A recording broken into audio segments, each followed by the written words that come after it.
Hi children, this is 8th chapter, that is comparing quantities. Actually this is the continuation for the comparing quantities chapter what you learned in grade 7.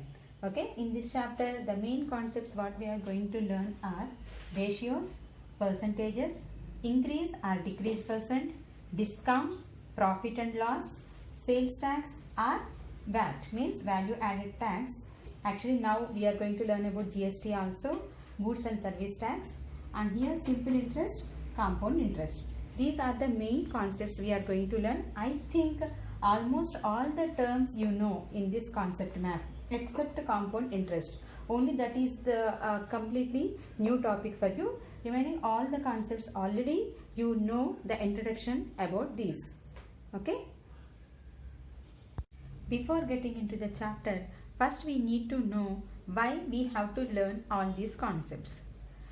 Here actually comparing quantities, as we have seen, all these topics are used in real life. Okay, these all concepts have real life applications. So how it is, once we check. Ratio is nothing but comparison of two quantities. So here ratios are used in many ways and even in cooking. Okay, to find the ratio of ingredients. And next, percentages are used to find out the discounts, and even in education field we use what is the percentage that particular child got, like that. And even in banks the rate of interest is given in terms of percentage. And next, increase or decrease percent, the value of any item if it is decreased or increased after 1 year, after 2 years, like that, then what is the percentage of increase or what is the percentage of decrease? To know that also we use that concept. Next, discounts. These are really very what I have to say, exciting concept. That is in many times in festival seasons we see many shops offer discounts on many items. Okay, so here what is the discount? Mostly discount percent will be given in the shops, 20%, 50%, like that. So based on that percent we need to calculate the discount amount. Okay, and next, profit and loss. In any business field, definitely they have to know what is the profit they got in that particular year or month, or what is the loss, like that. So here profit and loss also has many daily life applications. And next, sales tax or VAT or GST, anything. Whatever items we buy, definitely we need to pay some tax to the government. Okay, so in that way, what is the percentage of sales tax and what is the amount? Even in that way we use sales tax or VAT in daily life. Next, simple interest and compound interest. These two are also very much applicable in daily life. Whenever we have to take a loan from any bank or money lender or from any finance company, then definitely they will calculate simple interest or compound interest based on the situation. Okay, so here what is the amount extra, what is the extra money they have to pay? So to know that, definitely they have to know first of all what is meant by simple interest and how to calculate everything. Okay, so all these concepts in this way have many real applications. So now we will learn one by one each concept. Now coming to the concept of ratio. As already you know, ratio is one of the ways to compare the quantities. Actually comparison can be done in many ways. Even by subtraction you can compare any two quantities, how much it is more, how much it is less, like that. So just like that, even ratio is one of the ways to compare the quantities.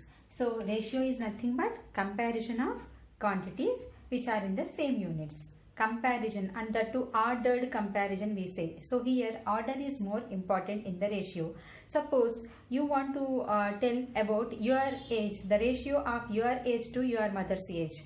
Suppose if you have to write the ratio of your age to your mother's age, if you are telling like that in the wordings, then the same must be reflected in the numbers also. First you need to write your age and then your mother's age. That is what the order is important in the ratio. And what is the symbol for ratio? Here this is the symbol for ratio and it is read as is to. Okay, and here suppose if A is to B is a ratio, then A is called antecedent. That means the first term. in the ratio is called antecedent, and the second term in the ratio is called consequent. These all are the basics about ratio actually. So here this is antecedent and this is consequent, the second term in the ratio. But in general, ratio can be done for more than two quantities also. Okay. So here, and what is what symbol? Symbol is to. Hope all of you know this already. So ordered comparison of quantities which are in the same units. Why we are specifying that? In the same units. Why like that? So here suppose your height is given, suppose anyone's height is given in centimeters, maybe 150 centimeters, and another person's height is given in terms of meters, maybe 1 meter 75 centimeters. So here otherwise 1.75 meters. So here one is in meters and one is in centimeters.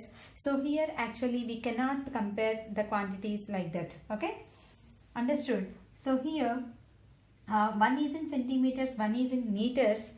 We cannot write the ratio like that. So anyone need to be converted. So here it may be converted into meters or it may be converted into centimeters. So here 150 is to 175. Next is simplest form and all you have to find out. What is meant by simplest form? Just like the fraction. Actually ratio can be written in fractional form also. So what is the simplest form of the fraction? Here 150 by 175. What is the simplest form? Here you need to divide with the HCF of the numerator and denominator. What is the HCF? Here highest common factor. So what is the HCF? 25. So here 6 by 7. So it can be written as 6:7. So here ratio can be written in fractional form also. That point you have to remember. And what is the simplest form of the ratio? Just like how we do simplest form of the fraction, in the same way we do the simplest form of the ratio also.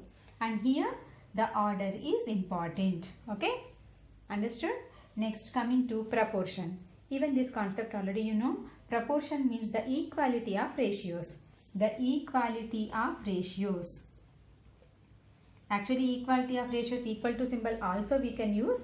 Otherwise is as symbol also we can use. That is a symbol for proportion actually.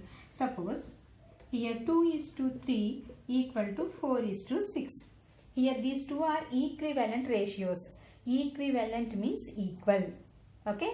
When two ratios are equal or equivalent, when if you 4:6, if you find the simplest form, you get 2:3 only.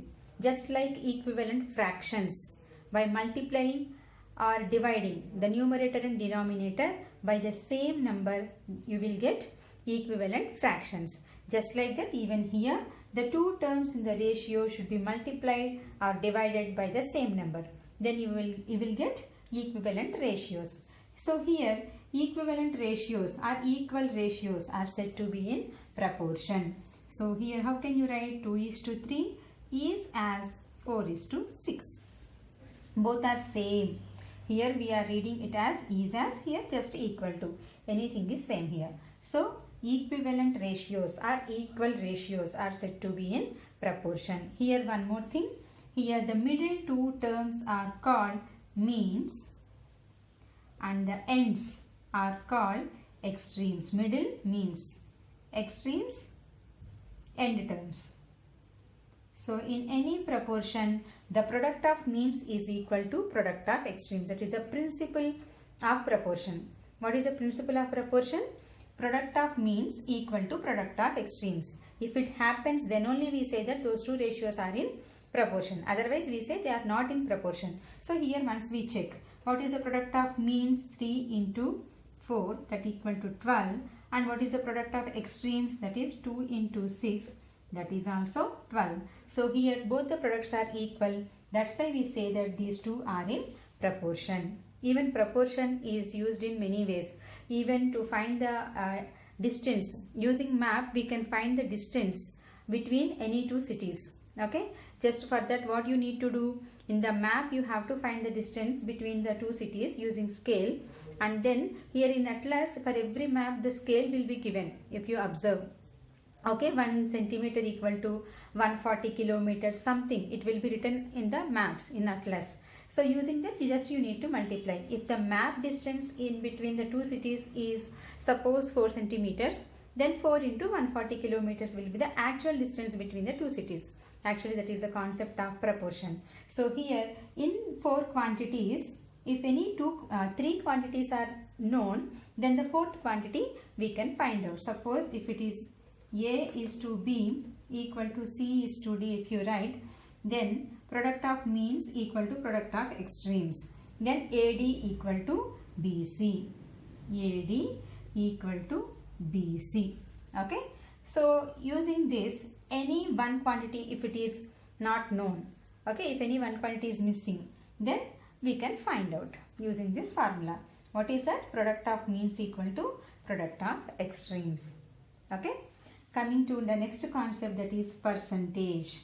What is meant by percentage? In the name itself it is there. Percentage means percent. Cent means 100. So here it is percent. Okay. And the symbol is this one. How to read it? Percent. Okay. So here actually if anything is given for 100, then we say that that is percentage or percent. Suppose here a test is conducted for 100 marks, and suppose a student X got the marks 55. Okay, then how we write on the answer sheets, how the teachers will write? So 55 by 100, that is nothing but 55%. That particular child got 55%. Okay.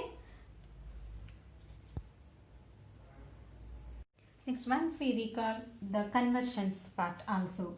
So here percentage to fraction or decimal, how to convert? Suppose here 25% is given. Then how to convert the 25% into fraction? That is just by 100, removing the percentage symbol and dividing with 100. That's it. That is the fractional form. So here actually if any simplest form you can do, then definitely you have to do. Here what is the common factor? 25 is the common factor. So 1 by 4 is the simplest form of the fraction. So just like that, even decimal. So here 25%, first you need to write it as fraction, then it will be easy for you to write the decimal. 25 by 100. How to write it as decimal? That is 0.25. So this is the decimal form of 25%. So I think all of you remember these all already have learned in 7th grade. So here fraction to percentage. How to convert fraction to percentage? Suppose a fraction 3 by 5 is given. 3 by 5. This you need to convert into percentage. What is the procedure? 3 by 5 into 100%. Okay. Any fraction should be multiplied by 100 and you have to write the percentage symbol alongside it. Okay. So now if any cancellation is there, you have to do, that is 60%. So 3 by 5, if you convert into percentage, then you will get 60. That is 60%. Okay. So any fraction, simply you have to multiply with 100 and you have to write the percentage symbol. Okay. Many other ways also may be there. Actually 3 by 5 can be written using equivalent fractions concept also. Here into 20 into 20, that is 60 by 100. Actually the denominators with 100 are nothing but percentages. Okay. So here 60%. Even in that way you can do, but actually if the denominator is not divisible by 100, then this method you cannot, means it is not so easy. So better you remember this. Any fraction should be multiplied with 100 and you have to write the percentage symbol.